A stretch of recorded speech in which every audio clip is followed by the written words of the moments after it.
बंगाल की खाड़ी पर बना चक्रवाती तूफान जवाद भारत के तटों के बिल्कुल करीब पहुंच चुका है और ये सिस्टम आ बंगाल की खाड़ी की तरफ से आने वाले तमाम चक्रवाती तूफानों के बिहेवियर से बिल्कुल अलग बिहेवियर करने जा रहा है, बिल्कुल अलग परफॉर्मेंस इसका होने जा रहा है। उसकी वजह यह है कि ये लैंडफॉल करने के बाद सीधे ज़मीनी भागों की तरफ नहीं भागेगा, बल्कि ये तटीय हिस्सों से होते हुए आगे बंगाल की खाड़ी में ही बढ़ता रहेगा, ओडिशा के तटों से होते हुए, और ये जाएगा पश्चिम बंगाल और झारखंड के बीच ओडिशा के उत्तरी भागों तक।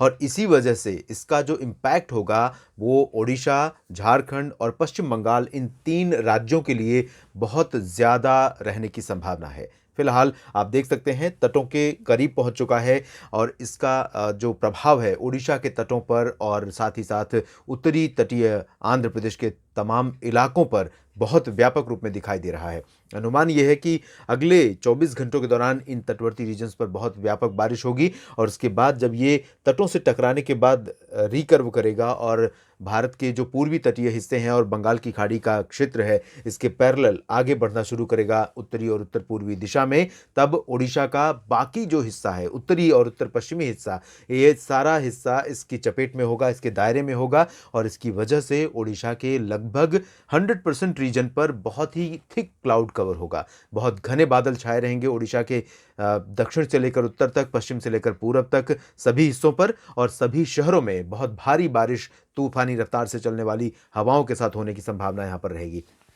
झारखंड का ये रीजन और गंगेय पश्चिम बंगाल का रीजन भी अब उम्मीद कर सकते हैं आप कि अगले 2-3 घंटों के बाद इन सभी क्षेत्रों पर घने बादल दिखाई देने लगेंगे और घने बादलों के साथ साथ यहाँ पर बारिश भी शुरू हो जाएगी। पश्चिम बंगाल के तटीय क्षेत्रों में ऑलरेडी शुरू हो चुकी है कुछ हिस्सों में, और बाकी जो इलाके हैं गंगेय पश्चिम बंगाल के इन भागों में भी शुरू हो जाएगी और साथ ही साथ झारखंड के भी लगभग सभी क्षेत्रों पर बारिश की जो गतिविधियां हैं वो दोपहर से काफ़ी इंटेंसीफाई हो जाएंगी। और जैसे जैसे ये सिस्टम पैरेलली आगे बढ़ने लगेगा, अब से लेकर अगले मैं आज से कह सकता हूँ 4, 5 और 6 ये 3 दिन इन सभी क्षेत्रों के लिए काफ़ी ज़्यादा सक्रिय रहने वाले हैं। और सबसे ज़्यादा, जैसा कि मैंने बताया, इसमें जो इंटेंसिटी वाइज और स्प्रेड वाइज अगर देखें तो ओडिशा पहले नंबर पर होगा, जो सबसे डायरेक्ट हिटेड स्टेट होगा। इसके बाद दूसरे स्थान और तीसरे स्थान पर झारखंड और पश्चिम बंगाल होंगे और इसके साथ ही साथ बिहार और पूर्वोत्तर भारत के भी कुछ इलाकों पर इसका इम्पैक्ट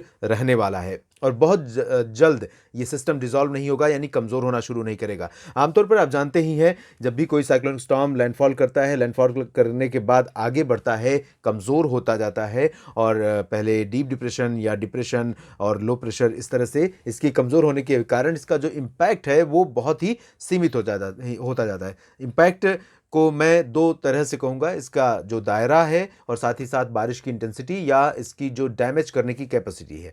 लेकिन क्योंकि ये लैंडफॉल ज़मीनी भागों पर नहीं कर रहा है, सीधे ज़मीनी भागों पर घुसने के बाद पूरे लैंड रीजन पर नहीं पहुंच रहा है, इस वजह से इसका जो कमज़ोर होने का प्रोसेस है वो बहुत जल्दी नहीं होने वाला। इसी वजह से ये लॉन्ग सस्टेनिंग सिस्टम हो सकता है और कई दिनों तक, 3 दिनों तक कम से कम यहाँ पर अपना प्रभाव यहाँ पर बनाकर रखेगा और कई राज्यों में बहुत भारी बारिश यहाँ पर देखने को मिल सकती है। साथ ही साथ अगले 24 घंटों के लिए आप देख सकते हैं महाराष्ट्र का कुछ हिस्सा प्रभावित हो रहा है और साथ ही जो कोंकण गोवा का दक्षिणी हिस्सा है, कर्नाटक का तटीय भाग, केरल, लक्षद्वीप, इन भागों में कई जगहों पर वर्षा होने की संभावना है।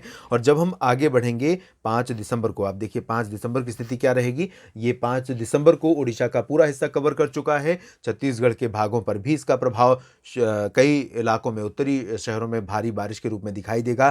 तेज़ हवाएं भी चलेंगी और डेफिनेटली छत्तीसगढ़ के उत्तरी और पूर्वी हिस्सों में आपको ऐसा फील होगा कि साइक्लोन आया है। ये इस तरह की इंटेंसिटी इसकी बारिश की और हवाओं की रहेगी। साथ ही झारखंड और बिहार के साथ झारखंड और पश्चिम बंगाल में भी यही स्थितियां 5 और 6 दिसंबर को रहेंगी। 6 दिसंबर को भी मैं आपको दिखाता हूं इस तरह की स्थिति रहेगी पूर्वी भारत के भागों में। ये पश्चिम बंगाल के ऊपर आप देखिए, ये यहाँ पहुँचने के बाद कमज़ोर नहीं हो रहा है, बल्कि बहुत ज़्यादा इसका प्रभाव, बल्कि कह सकते हैं कि ओडिशा के तटीय भागों की तरह ही यहाँ पर आप पश्चिम बंगाल के भी कुछ शहरों में बहुत तबाही वाली बारिश देख सकते हैं और बहुत भीषण रफ्तार से हवाएं चल सकती हैं, तो बहुत ज़्यादा डैमेज कर सकता है। बांग्लादेश को भी ये अपने दायरे में लेगा। पूर्वोत्तर भारत के भी दक्षिणी शहरों पर इसका, दक्षिणी राज्यों पर इसका प्रभाव रहेगा और बिहार पर भी इसका प्रभाव रहने की संभावना है। ये तो डायरेक्ट हिट करने वाले स्टेट हैं। जिन पर ये डायरेक्ट हिट करेगा।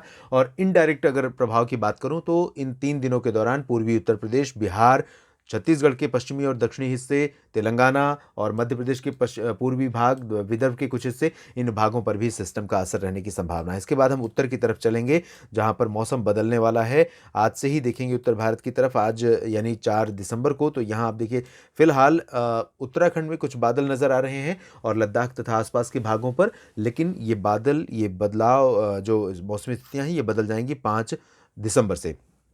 5 दिसंबर को आप देखेंगे कि सॉरी, जम्मू कश्मीर, गिलगित बाल्तिस्तान, मुजफ्फराबाद की तरफ पहुंचेगा WD का प्रभाव, और धीरे धीरे ये बादल, मॉइस्चर आगे बढ़ेगा और पहाड़ी हिस्सों के साथ साथ उत्तर भारत का जो मैदानी इलाका है, ये इलाके भी प्रभावित होने शुरू हो जाएंगे। और यहाँ पर जो मैदानी इलाके हैं पंजाब, हरियाणा के, इन भागों पर पहले असर दिखाई देगा। 5 दिसंबर को देखिए, आप दोपहर तक पहुंचेंगे तो क्या स्थितियां होंगी। ये 5 दिसंबर का दिन है और पंजाब, हरियाणा तक प्रभाव इसका दिख रहा है। 6 दिसंबर को उत्तर प्रदेश के पश्चिमी हिस्सों और सेंट्रल पार्ट्स पर मॉइस्चर पहुंचेगा। तो 5 और 6 दिसंबर को उत्तर भारत के पहाड़ों और मैदानी इलाकों में काफ़ी अच्छी बारिश होने की संभावनाएं बन रही हैं। उत्तर भारत के पर्वतीय इलाकों पर व्यापक स्नोफॉल इस दौरान हो सकता है। दिल्ली समेत उत्तर भारत के मैदानी हिस्सों पर जो बारिश होगी, उसके चलते पोल्यूशन से लोगों को बड़ी राहत मिल सकती है। इस बुलेटिन में अभी इतना ही। आप बने रहिएगा मौसम तक चैनल के साथ। धन्यवाद।